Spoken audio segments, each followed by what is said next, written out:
दोस्तों इस सेशन में हम कोरिलेटिव कंजंक्शंस के बारे में डिस्कस करेंगे। तो पिछले कुछ एक दो सेशंस से हमने कंजंक्शंस का टॉपिक छेड़ रखा है, जिसमें हमने कंजंक्शंस क्या होते हैं, कौन कौन से टाइप्स उसकी होती हैं।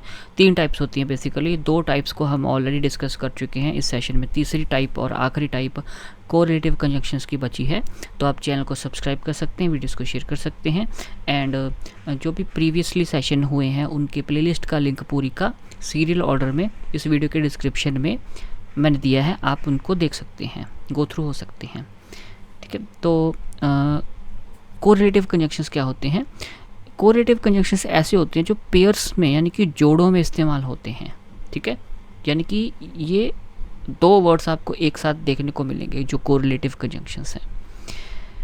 जैसे ईदर और, ये हमेशा पेयर में होंगे, जोड़ों में। You can stay either with me और विद जेम्स, तुम या तो मेरे साथ या जेम्स के साथ रह सकते हो। ठीक है, चॉइस दी जा रही है इस केस में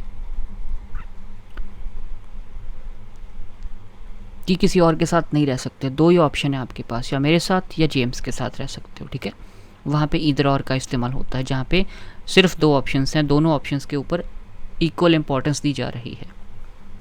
नीदर नॉर, जब दोनों ऑप्शंस को आपने मना करना है, रिजेक्ट करना है, कि neither Spain nor Italy reached the finals, ना तो स्पेन और ना ही इटली फाइनल तक पहुँचे। ठीक है, दोनों को रिजेक्ट कर दिया। नॉट ओनली बट ऑल्सो, यानी कि ना केवल बल्कि। The bike is not only economical but also easy to drive, यह बाइक ना केवल किफ़ायती है बल्कि चलाने में भी आसान है। ठीक है, ये भी आपका पेयर में इस्तेमाल होगा, not only but also. Both और एंड भी आपका पेयर में इस्तेमाल होगा। ठीक है, the plant grows in both India and Nepal, यह पौधा भारत और नेपाल दोनों में उगता है। ठीक है, बोथ का मतलब हो गया दोनों, एंड का मतलब हो गया और। यह पौधा उगता है दोनों इंडिया और नेपाल में।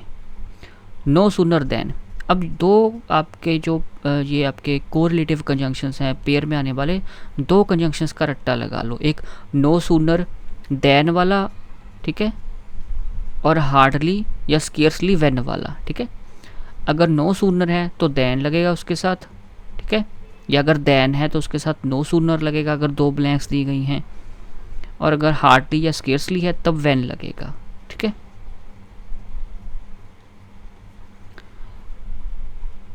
नो सूनर देन का मतलब क्या हो गया? जैसे ही वैसे ही, कि no sooner father reached home then the children became happy, कि जैसे ही पिता घर पहुंचे वैसे ही बच्चे खुश हो गए। यहाँ पे नोट में कुछ दिया गया है कि नो सूनर देन का अर्थ होता है जैसे ही वैसे ही। इसमें पहला कार्य समाप्त होते ही दूसरा कार्य तुरंत हो जाता है। हाँ, नो सूनर के साथ देन, कि नो सूनर देन में क्या है कि जब पहला काम खत्म होगा तभी दूसरा काम शुरू हो जाएगा।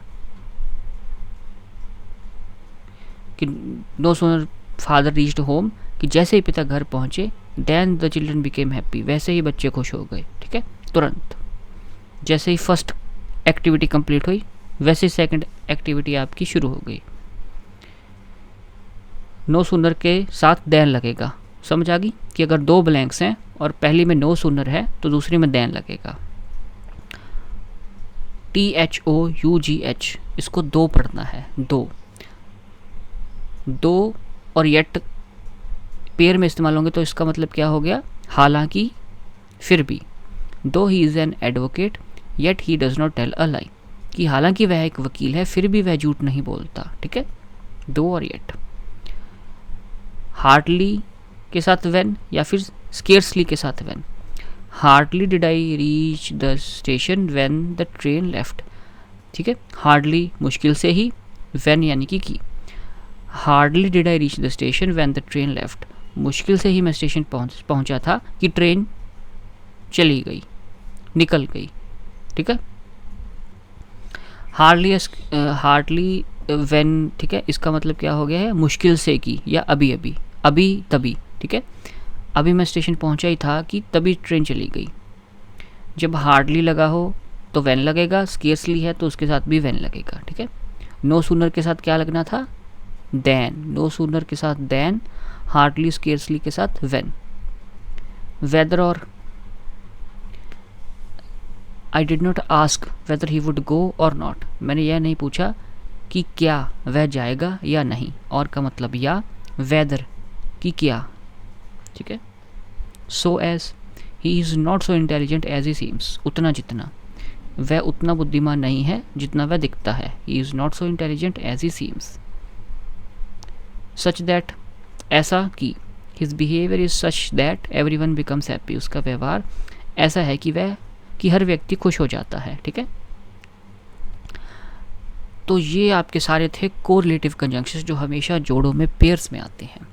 तो काफ़ी लंबा था ये चैप्टर, आई थिंक 4 सेशंस इसके ऊपर हो गए हैं, तो पूरी प्लेलिस्ट का लिंक इस वीडियो के डिस्क्रिप्शन में मिल जाएगा।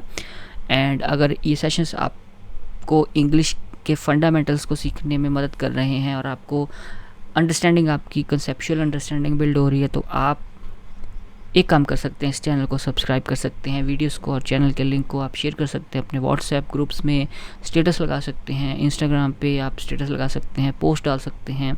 I would really appreciate that, ठीक है। एंड हमारे जो 8 पार्ट्स ऑफ स्पीच हैं उनके ऊपर सेशंस इसी के साथ कंप्लीट हो चुके हैं। Nouns, pronouns, adjectives, verbs, adverbs, prepositions, conjunctions, एक आधा कोई टॉपिक 8 किए थे हमने। 8 कौन कौन से हमने किए थे? 8 हमने किए थे nouns, pronouns, adjectives, articles, verbs, adverbs, prepositions, conjunctions. ये 8 टॉपिक हमारे हो चुके हैं जो पार्ट्स ऑफ स्पीच के बनते हैं, ठीक है। सेंटेंस स्ट्रक्चर में ये चीज़ें होती हैं, nouns, pronouns, adjectives, articles, verbs, adverbs, prepositions, conjunctions. Nouns आपके नेमिंग वर्ड्स होते हैं, प्रोनाउंस आपके नाउन्स की जगह पे इस्तेमाल होते हैं, एडजेक्टिव्स आपके विशेषण होते हैं जो नाउन की विशेषता बताते हैं, आर्टिकल्स आपके ए एन द होते हैं, ठीक है। और जो नाउन का नंबर वगैरह बताते हैं, ठीक है। वर्ब्स आपके होते हैं जो एक्शन वर्ड्स होते हैं, क्रिया के बारे में बताते हैं। एडवर्ब्स आपके क्रिया विशेषण होते हैं जो वर्ब्स, एडजेक्टिव्स या दूसरे एडवर्ब्स की विशेषता बताते हैं। प्रेपोजिशंस आपके नाउन्स, प्रोनाउंस में रिलेशनशिप बताते हैं। और कंजंक्शंस आपके वर्ड्स, सेंटेंसेस, क्लॉजेस, फ्रेजेस वगैरह को जोड़ने का काम करते हैं, और कंजंक्शंस को हम जॉइनिंग वर्ड्स भी कहते हैं। ये आपकी ब्रीफली आपकी मैंने पार्ट्स ऑफ स्पीच की समरी दे दी। तो अब पार्ट्स ऑफ स्पीच कंप्लीट हो चुका है, और कुछ शुरू करने से पहले फिर हम इनकी एक्सरसाइजेस जो हैं, प्रैक्टिस एक्सरसाइजेस भी स्टार्ट करेंगे, ओके, नेक्स्ट सेशन से। तो चैनल को आप ज़रूर सब्सक्राइब कर लीजिएगा, वीडियोस को शेयर कर सकते हैं, लिंक में स्टेटस डाल के जैसे भी ये मैं आपके ऊपर छोड़ता हूँ। And see you next time, until then take care. और प्लेलिस्ट का लिंक जो है इस वीडियो के डिस्क्रिप्शन में है। Thank you very much.